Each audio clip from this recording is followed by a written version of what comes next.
G'day everyone, welcome to Factual Gooner, the channel that gives you raw, unbiased opinions on all Arsenal and football related matters. Today, we're going to look at Arsenal players who have ran down their contracts since the 2017-18 season. Now I've had a look, and since that season, Arsenal have let £250 million worth of players walk away for absolutely nothing after acquiring them for a transfer fee in the first place. You may have seen the reports today that Arsenal rejected a bid from Mohamed Elneny. Now, as we all know, Mohamed Elneny is going into the last year of his contract, so failing to sell him now means we'll get absolutely nothing if he decides to join another club. This isn't the only example of Arsenal letting a player run their contract down. I mean, we currently have 5 players going into the last year of their contracts this year. And really, this problem started a long time ago. For me, the roots of this problem were seated in the Robin van Persie debacle of 2012-13. Now, everyone remembers that in 2012-13, Robin van Persie joined Manchester United in a fee worth about £24 million. Now, at the time, Van Persie was going into the last year of his contract at Arsenal, which basically meant that Arsenal had no negotiating power at all. And you basically had to make a decision of whether you let Van Persie go for some money or let him go the next season for absolutely nothing. Now, I still think we shouldn't have sold Van Persie to Man United because it did directly help them win the title. And I still have United fans to this day laughing at us for giving them Van Persie. But really, that should have been the warning bells for Arsenal. But since then, Arsenal have continued being absolutely shambolic in how they deal with players running their contracts down. I had a look at 9 players that have left the club on a free since 2017-18 that have cost Arsenal a total of £250 million. Now, this is either made up of the transfer fee we paid for them at the time or the transfer fee we really could have gotten for them had we sold them at the right time. Now, the shocking thing is that this doesn't even include the players that we sold for a loss after buying them in the first place, but it really does highlight just how bad Arsenal are in the transfer window. Finally, as it stands, we've got 5 players this season who are going into the last year of their contract, and these 5 players cost us a total combined transfer fee of £70 million. Now, let's take it back to 2018 when Ramsey was working at Arsenal as the football director. Now, here's what he said in 2018 right after joining Arsenal. He says, "I do believe that a player's contract should never go into the last year as a policy. But I don't think I'm reinventing the wheel. Anybody could agree on that." So straight away, you can see that anyone who knows an ounce about football knows you do not let a player go into that final year. Raoul continues to say, normally the contracts of the players are for 5 years. You need to have a clear idea of what you want to do with that player when he's in the 3rd year at the latest. Now, what this means is when a player has 2 years left, right? 2, not 1, that's when you should be making a decision on that player. Let's fast forward about half a year later to May 2019. Ramsey did an interview alongside Vinai Venkatesham, the CEO of Arsenal, with Laura Woods. Now, in this interview, Vinai actually spoke out about an aligned view of contracts that he and Raul talked about and spoke about it to Laura. Let's read exactly what Vinai said back in May 2019. Vinai said, "We need to make sure we are really disciplined. And a good example of that is senior players that aren't towards the end of their careers. We need to make sure that those players, when they've got 2 years left on their contract, we're making the difficult decisions." Right, he goes on then to say, "We're either renewing those players' contracts or we're selling those players. So we're going to have to be brave with those decisions along the way because we cannot be in a situation where we just allow the players to walk out the door for free unless they're coming to the end of their career." So remember, these statements were made in 2018 and 2019. And basically this was a public interview published on Arsenal.com. And since then, we've had so many players continue walking out for free, and we've got 5 of our squad this year going into the last year of the contract. So clearly Arsenal still haven't solved this problem. So now let's run through the 9 players that I mentioned earlier and how I got to that £250 million totalizer. Let's start with the departures in 2017-18. The first departure really was Alexis Sanchez. Now, we signed Alexis Sanchez in the 2014-15 summer window from Barcelona for £35 million.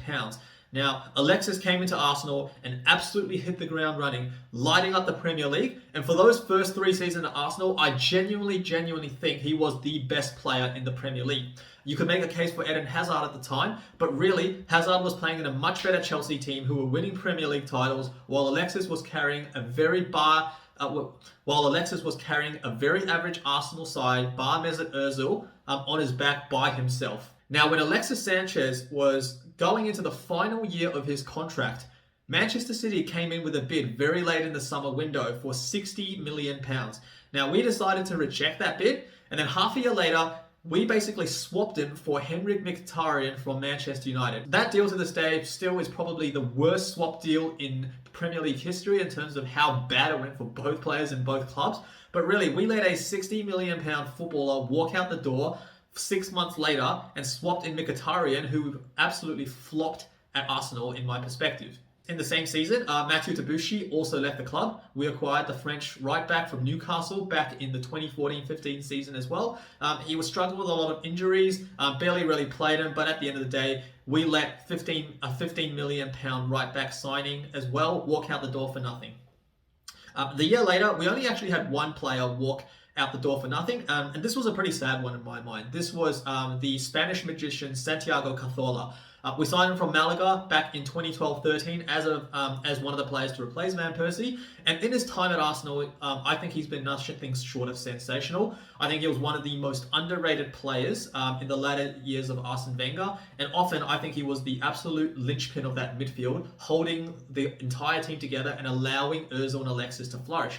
Once he got injured in that 15-16 season, our title charge inevitably crumbled. And that horrible injury he suffered, which kept him out for many, many years, finally led to us allowing him to leave on a free. If I was a Arsenal negotiator, I would have extended Cazorla's contract and tried to get some money for him once he made a recovery. Now, let's look at 2019-20. This is where we had 2 British players leave the club.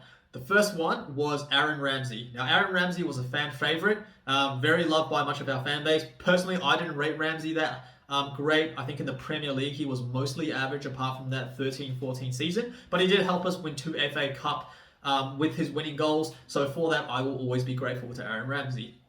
Now, Aaron Ramsey at the time was, very much flirting with Arsenal, flirting with the idea of a new contract, saying very cryptic messages, but in the end, he did leave for Juventus on a free. Now, we acquired Ramsey for £5 million in the 2008-9 season.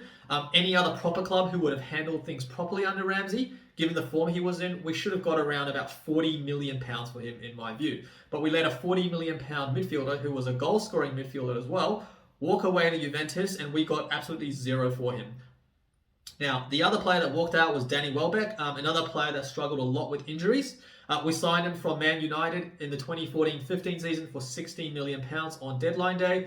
Again, Danny Welbeck had his ups and downs, lots of injury issues, but again, letting an England international player, a player who's played for Man United and Arsenal, walk away for free, probably not the best piece of business.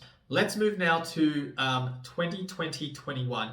This is the season we had 3 players leave the club for free. And really, this window, we lost a lot of money from these players.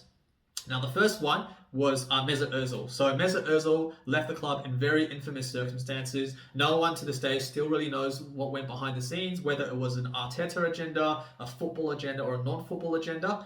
Regardless of which, he was at one point in time our record signing when we signed him in 2013-14 from Real Madrid for £42.5 million.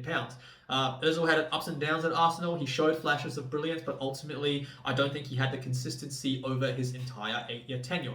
However, when you let a player like Mesut Ozil, you spend so much money on him on both transfer fees and wages, letting him walk away for free, not even utilizing him for the last year of his contract, that for me is a terrible piece of business.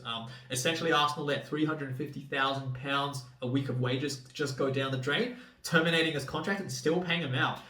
That was terrible business, Arsenal, and you really need to have a good long hard look at yourself. The second player we let go for free was German defender Shkodran Mustafi. So we signed him in 2016-17 for Valencia for £35 million. At the time, fans were getting gassed about him, especially during that 22-game unbeaten run with Koscielny's as partner, the famous Kostafi partnership.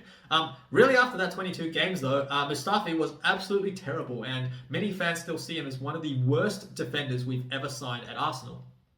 In terms of the value for money, he's probably right up there.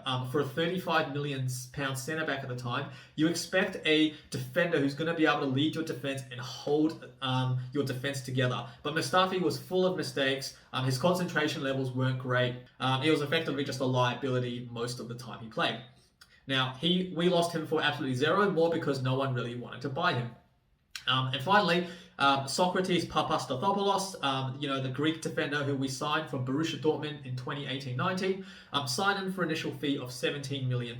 Now, with Sokratis, he was brought in as a stopgap signing. We ended up terminating his contract. So really, at the end of the day, it's just a signing that didn't work out. But still, the amount of times we get players we either terminate or let run down, there must be a consistent theme here with the club. Let's move on to the most recent sum window. The player we lost for free was David Luiz. We signed him for £8 million from Chelsea 2 seasons earlier. Again, I think he was a bit of a stopgap, cheap and cheerful signing. For me, I saw this move as coming to Arsenal. He gets to stay in London. It's a bit of a retirement home package for him. To be fair, though, David Luiz did play all right for us when it mattered in the big cup games. He was a huge liability at times, getting a lot of red cards. But really, once he's gone, you realised how bad the rest of our defence was. And I personally couldn't stand David Luiz. You know what, though? Letting David Luiz walk out for free, probably not the end of the world, especially it was only $8 million. But the fact that we even signed him in the first place as a very aging centre-back, that probably wasn't great business to begin with. So, all those 9 players added together, if you add up the figures, Alexis Sanchez, 60 million, Mathieu Debuchy, 15 million, Santi Cazorla, 16 million, Aaron Ramsey, 40 million, Danny Welbeck, 16 million, Mesut Ozil, 42.5 million, Sokratis Papastathopoulos, 17 million, and Shkodran Mustafi, 35 million. That gets you there or thereabouts the £250 million mark. That's a lot of money wasted from the transfer fees, getting nothing back. And this is even before we consider all of the wages. But I won't get into that today. Now, finally, as we look ahead to the season ahead, we've got 5 more players going into the last year of their contracts. Now, we've got Alex Lacazette, who we signed for $50 million from Olympique Lyonnais in 2017-18. We've got Mohamed Elneny, as I mentioned before, signed for £5 million in 15-16 from FC Basel. We've got Callum Chambers, who was signed for £16 million from Southampton for 2014-15. Jeez, he's been here a long time. And finally, we've got Said Kolasinac, who we acquired on a free from Schalke, and we've got Eddie Nketiah, who came through the academy. Personally, I don't think we're going to get any money for any of these players, so that's another £70 million worth of transfer fee that we're just throwing down the toilet. If you tally that up with the $250 million from earlier, we're now standing at a loss of £320 million on transfer fees alone since 2017-2018. Now, I don't know about you Arsenal fans, but I hope some of you start making some noise, start holding the board to account, start holding the manager and Edu to account as well. Vinay, the CEO, he promised us in 2019 that we would not let this happen again. You can see that it's happened many, many times, and unless things change, it will probably continue to happen again and again and again. Thank you so much for watching the video. Really appreciate your time. If you did enjoy the content today, please give me a like. Leave me a comment below as well. I'd love to hear what you think of Arsenal's policy of letting players run their contracts down. Subscribe to the channel if you are new. There's plenty more content coming on the way. And until next time, take care and stay safe. I'll see you all later. Cheers.